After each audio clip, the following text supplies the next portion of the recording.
독점과 유지라는 사욕을 위해 이 사건 비상계엄을 장기간에 걸쳐 치밀하게 모의 준비하고 있었습니다. 국민을 속인 것입니다. 피고인은 비상계엄 실행에 필요한 군경을 동원하기 위하여 특전사, 수방사, 방첩사를 지휘하는 사령관을 중장으로 진급시켜 보직시킨 뒤 이들을 수시로 대통령 관저로 은밀히 불러 당시의 여소야대 정치 상황이 비상계엄 선포 없이는 해결이 어려운 것처럼 반복적으로 주입하는 방법으로 그들을 위헌적 비상계엄에 유인하였고, 결국 그들은 역사에 영원히 기록될 내란의 핵심 공범이 되어 구속재판을 받고 있습니다. 이어 피고인은 헌법상 비상계엄 선포를 위해서는 국무회의 심의를 반드시 거쳐야 함에도 국무회의 심의도 없이 비상계엄을 선포하려 하였다가 향후 절차상 논란이 될 것으로 예상되자 의사정족수에 필요한 최소한의 국무위원만 선별, 소집한 채 실질적인 심의도 없이 일방적으로 비상계엄을 선포해버림으로써 대통령의 권한남용을 견제해야 할 국무회의의 기능을 무력화하고 소집 통지를 받지 못한 국무위원들의 헌법상 권한인 국무회의 심의권을 침해하였습니다. 그러고 나서 마치 국무회의 심의를 적법하게 거친 것처럼 계엄 해제 이후에 국무총리와 국무위원들의 부서를 조작하기도 하였습니다.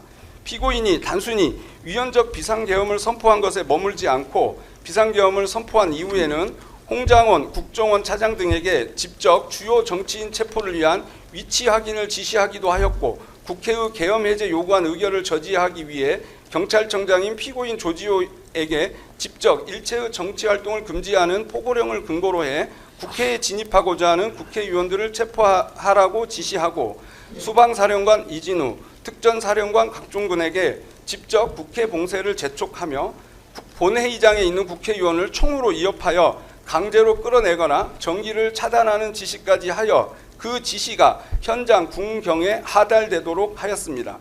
피고인은 국회가 계엄 해제 요구안을 의결한 이후에도 지체 없이 계엄 해제를 선포하지 않은 채 국회의 해제 요구를 거부하거나 비상계엄을 선포할 방안까지 모색하다가 국회의 비상계엄 해제 의결 후 군의 태도가 소극적으로 바뀌어 따르지 않을 것으로 보이자 계엄 해제를 공표할 수밖에 없게 된 것이며 자발적으로 중단한 것이 아닙니다.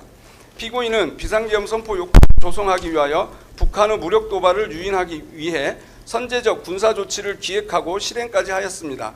그리고 정보 수집과 공작을 임무로 하는 국군 정보사령부를 중심으로 제2수사단을 구성하여 고문으로 부정선거를 조작하려 하였고, 단전단수라는 비인간적 방법을 통해 비판 언론사를 폐쇄하려 하였습니다. 피고인이 실제 실행하거나 기획한 범행 수법은 형을 가중할 사유가 된다 할 것이며 감경의 여지는 전혀 없습니다. 피해자에 대한 관계 및 범행 후 정황에 대하여 말씀드리겠습니다. 이 사건 내란 범행으로 인한 궁극적인 피해는 결국 피고인이 대통령으로서 헌법 질서를 수호하고 국민의 기본권을 보호하는 데 최선을 다할 것이라고 기대하고 신뢰했던 국민이라고 할 것입니다. 그러나 피고인은 계엄 선포 이후 국가와 사회에 엄청난 피해와 해악을 초래한 이 사건 내란 범행을 진지하게 반성하기는커녕 국민에게 단 한 번도 제대로 사과를 한 적이 없습니다. 오히려 독재와 장기 집권을 위해 이 사건 비상계엄을 선포한 이유를 숨긴 채 비상계엄의 원인을 야당 탓으로 돌리고 경고성 또는 호소형 계엄 등의 납득하기 어려운 주장을 하며 이 사건 비상계엄이 정당한 것처럼 지지자들을 선동하고 사회 분열과 국민 상호간 반목을 부추기는 등 국민을 분노케 하고 있습니다. 피고인의 이와 같은 행위는 급기야 피고인의 선동에 영향을 받은 정치인 등의 피고인 체포 방해 시도와 일부 극렬 지지자들의 서울 서부지방법원 폭동 사태를 유발하기도 하였습니다. 나아가 피고인은 구속된 이후에도 수사 및 재판 절차에 성실히 임하기는커녕 정당한 사유 없이 출석을 거부하거나 조사를 회피하는 등 형사사법 절차 자체를 경시하는 태도를 보여왔습니다.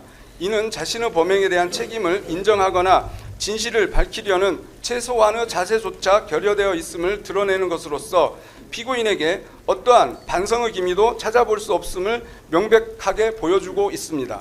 또한 피고인은 탄핵 심판과 이 사건 재판 과정에서 피고인의 지시로 범행에 가담한 하급자들에게 용서를 구하고 그들의 가담 행위에 책임지려는 자세를 보이기는커녕 용기를 내어 사실대로 진술하는 사람들을 거짓말쟁이로 몰아세우는 등으로 그 책임을 전가하는 무책임한 모습을 보이고 있습니다. 재발 가능성에 대하여 살펴보겠습니다.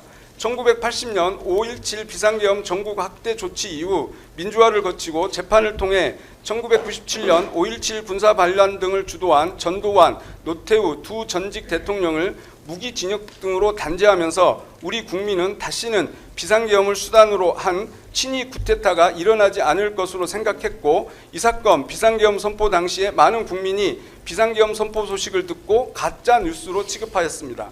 하지만 전두환, 노태우 세력 단죄의 역사가 있음에도 비상계엄을 수단으로 내란을 획책한 피고인을 비롯한 공직 엘리트들의 행태를 통해 국민은 비극적 역사가 반복되지 않도록 다시금 전두환, 노태우 세력에 대한 단죄보다 더 엄정한 단죄가 필요함을 실감하게 되었습니다.